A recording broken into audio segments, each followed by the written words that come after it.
Hello friends, welcome back to my channel. It's Doreen here. I found something while I was tidying up. I got some more storage shelves, baskets, containers, whatever you call them thingies. And I found, I organized some of my scraps. I have just way too many cardstock scraps, so I organized them into at least color families. And now it's going to work. Now I can be able to just pull open the drawer and I have a ton of whites and watercolors. That's the most, well, I use that color the most and that type the most. But down at the bottom of that big tub, I found my art cards, and I've been missing them and looking for them for so long. Years ago, instead of an art journal book, we were doing art journaling, trying out different techniques and different themes, and every month we did 2 or 3 art cards. These are 5 by 7, so it's pretty much a sheet of watercolor paper or mixed media paper cut in half, and that's a pretty good size. I know, Linda, you had a challenge for yourself if you happen to be watching this video. I remember you wanted to challenge yourself to do 100 cards in the year, and I wonder if you ever did, because your little box of cards was just so phenomenally fun to look at. And I was having fun going through these and remembering some of the techniques, so I thought I would share them with you, because I'm going to be using some of those techniques at the tag series that I'm going to be starting in the middle of January. So this one here was fun. There's some gold marks in there. Pretty much at that time we were just doing a lot of painted background, scraping it. This was all finger painted, I remember that. And then you just finish up with a nice bold stencil and a little bit of gold here and there. I don't know if it's showing up. It's coppery goldy. It's beautiful. And I think it was the PBO paint. There's I don't remember the number of the one I like the best, but there is a color of gold that I love, and I just used it often. And that's cool. So that's just about 5 by 7. You can see this one was backed with black cardstock because I meant to be mounting them into a journal. But yeah, there's just fun little stuff. So I thought I would share them with you. This one here, I think this was a lesson in what to do with a very horrific bright background and how to tame it. And we did some stenciling here, you can see, and I can feel it. It's very textural. And it always helps with some white to brighten things up and some black just to cut back some of that color. And we finished it with a little pencil crayon owl, little image that we just colored up and stuck him on top. So that was a favorite, and I think we turned that into a journal page in an actual journal. Oh, this one was fun. This, of course, was using our masks. We use stencils a lot, but not really the masks, and we wanted to show how that would work.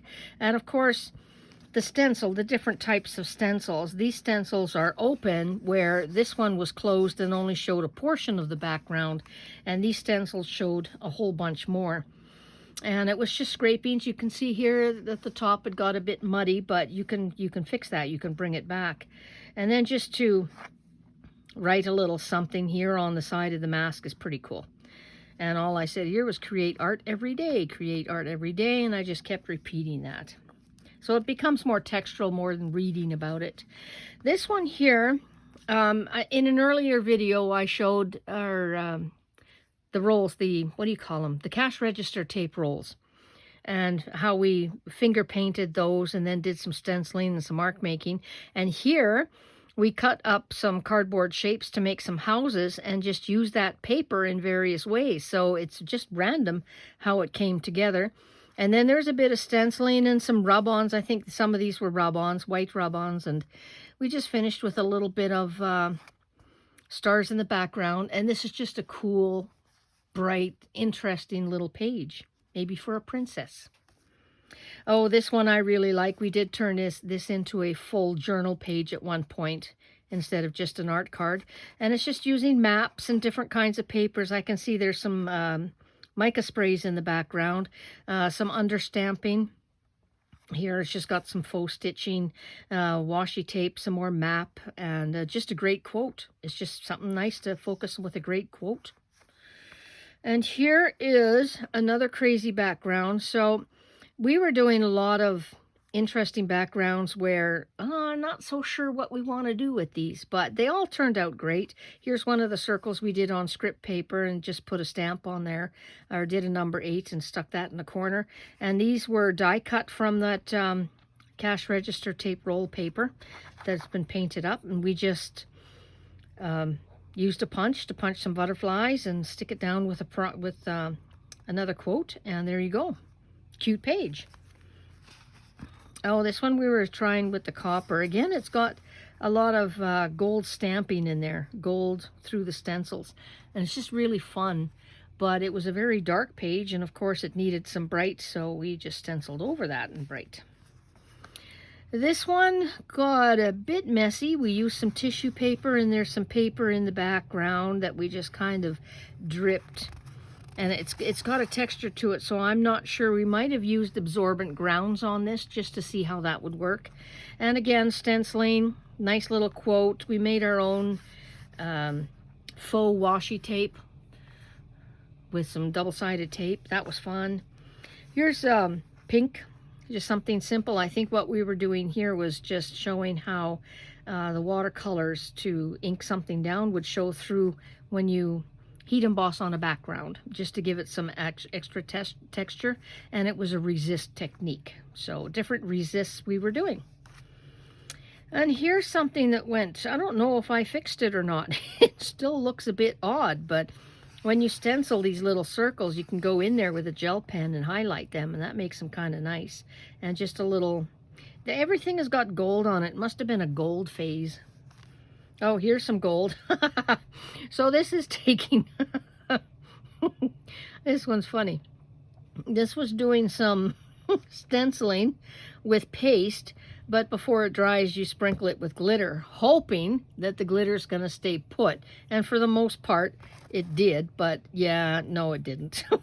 So there's glitter and little doily stamps and things like that. Oh, these ones. Okay, there should be 3. Yeah, there's 3 of them.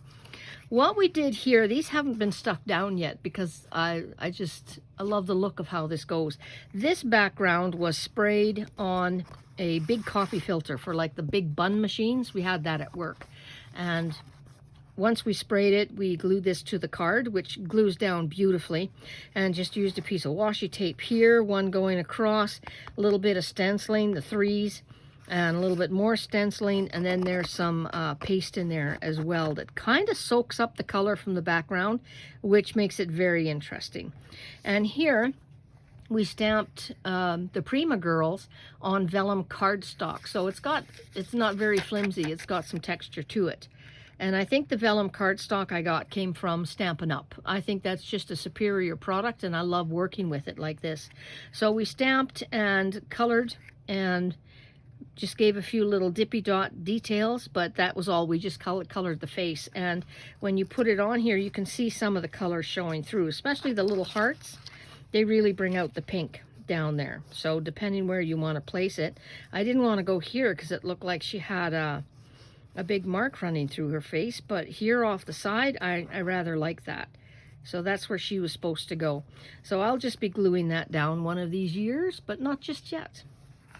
And here's the other one. It was just a bright orange and gold. Yeah, there's more gold.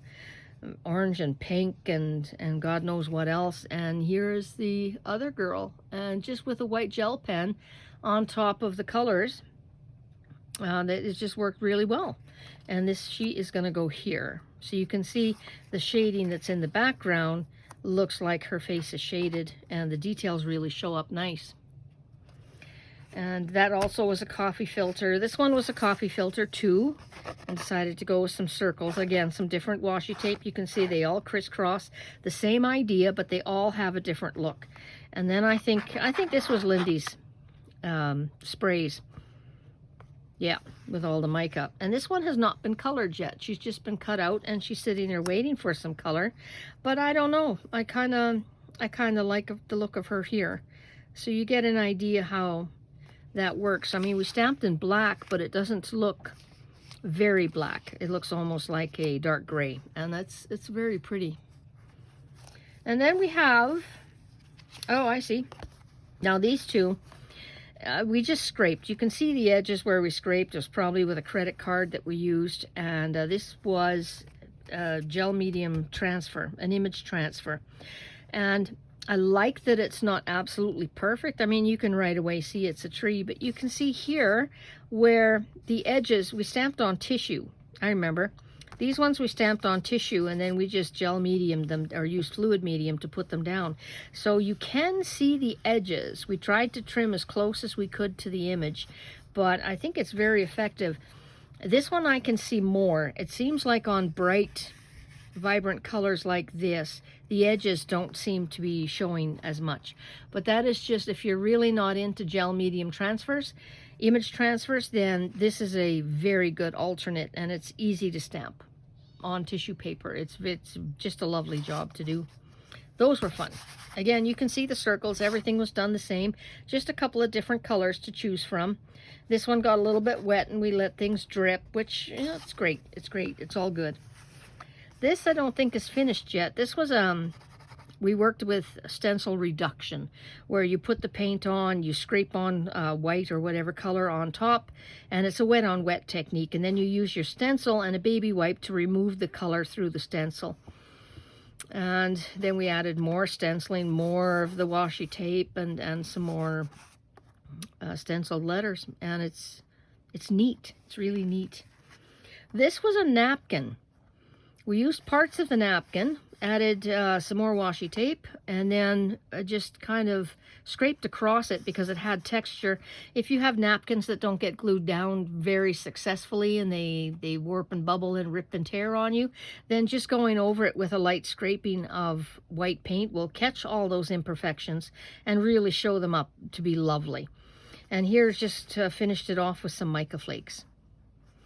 And this one also is a napkin, but we used pieces of it. We did the background and just used pieces. Added some more stenciling again, and more of those mica flakes. So that all must have been done on the one night. And then we did a little Donna Downey by putting in, there's 3 of them. I thought there was 4. Maybe there's only 3. So we did a big page, and then we just cut them up.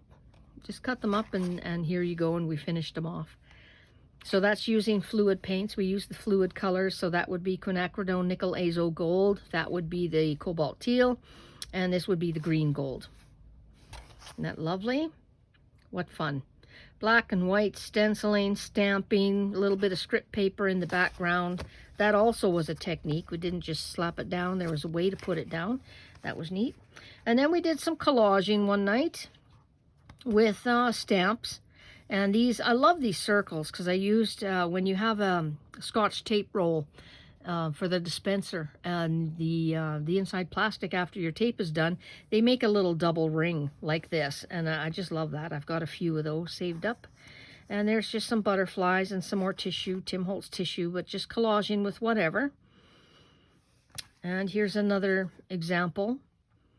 Like there's a little bit of color that was added to this and a little bit of color that was added here. Again, we were playing with the fluid acrylics and just hitting them with water and watching them go. And just random things, like the strawberry doesn't belong, but it's kind of cool because it picks up on the 3 colors, on the reds. And this one here, I love this butterfly. And this is purples and blues, so maybe the image is what's prompted me to use these certain colors. And this was more tissue paper. I think that was 7 Gypsies. Oh, I miss 7 Gypsies. My heavens. Yep, you can see this was all done in one night because I used the same products over and over again, but you get just different looks, whatever scraps you happen to have laying around. Some paper, some newspaper from the Chinese grocery store, T&T. And that's always nice to have. Oh, here we got some rub-ons too, I see. Yep. And this was not finished yet. I was just playing around with the background using some texture stamps and just trying to build up the colors and the grunge and just some overstamping. And that's ready for an image. This is not done yet. I think what we were doing with this was to stamp an eye in the middle and then to write through each of these rays that showed up. But I haven't done it yet because I'm just kind of liking this. I think I'd like to put it in a black frame and just see how it looks as is. Fun. This one was more paint scraping and just trying to fix something that didn't work, and it looks pretty cool. I don't know, it kind of looks like tires. So maybe needs to have a vehicle on top of it. Maybe a bus. Don't know. And here we're playing with different colors, bright and wilds, trying to go. You can see here we've got teals and we've got purples and pinks. Here we've got pinks and oranges and yellow. Just working with something on there. We don't know what. No, it's off now. Must be glitter. So just working with different color combos, trying to experiment and see which ones are more attractive. And there's some overlays with gold. Gold on everything. And there's some more, but maybe more of the orange and less of the pink on this one. And just seeing where it goes. We used we were stamping with the fun foam that you used to get at Michael's, or the dollar store had them for a time. And they're all textured. They all have a texture to them. And I just cut up a whole bunch of sheets into squares and gave everybody a selection. So they stamped. These are the waves. There's circles here and more circles there, and I think there were lines. There was looked like corrugated cardboard at some point. And here we're doing the greens and the teals. That's also, and with the darker blue. So that makes a great color combo. That's really fun. And always I like to use white to brighten things up. And this was scraped with a palette knife, I can tell. And here's another one. And just what to do with those papers once you have them. Well, here's what it looks like with white on top. And here's a stamped image. We stamped with paint, with acrylic. And there's some more of those gold waves running through. Oh, this one here I think was another experiment in stencil reduction. Removing the paint through a stencil.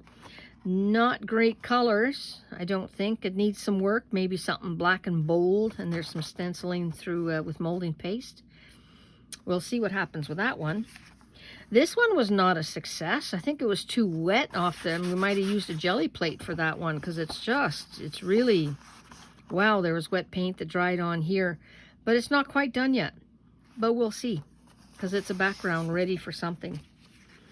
Oh, this was a muted one. I think this one again was, did we use a napkin? No. This again was some sprays, Lindy sprays. And there again, so there you can see the play with the different colors that we had going on. Just to see how things work and what you can do with it. I like this one. This one's very interesting. Something's going to go on there one day. And all the background stamping and over stamping with just, oh, it's upside down. That's why. There. Yeah, with some background stamps, stenciling, sprays. You can do so much and it works so quick. So there you go. There's a little selection of some fun. These ones, I think, these two were the most popular ones. And I'm going to use these techniques in the tag series. So there you go. Hope you enjoyed that. It was fun flipping through something from the past. I don't think I dated anything. Oh, that would have been maybe 5-6 years ago now, I think. Because the last 3 or 4 or 5 years we were working strictly in a journal, but before that we were trying something different. And this was a lot of fun because look at the stack of goodness. And it's a nice, safe and easy way, inexpensive way to just play with your art materials and get some different looks.